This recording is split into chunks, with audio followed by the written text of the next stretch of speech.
ఒక ఊరిలో రాము అనే బాలుడు ఉండేవాడు. అతనికి బాబీ అనే ఒక మంచి నమ్మకమైన కుక్క ఉండేది. ఎప్పుడూ రాము మాట వినేవాడు, చాలా విధేయంగా ఉండేవాడు.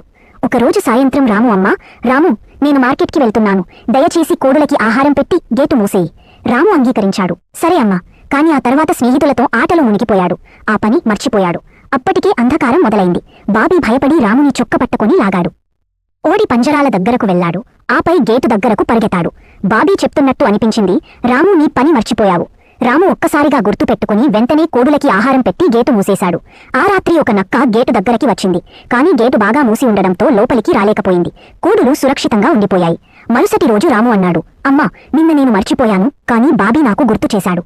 నేను పని పూర్తి చేశాను. అప్పుడు అమ్మ నవ్వుతూ అన్నది, బాబీ నీకు గుర్తు చేశాడు, కాని నువ్వే నీ బాధ్యతను నెరవేర్చావు.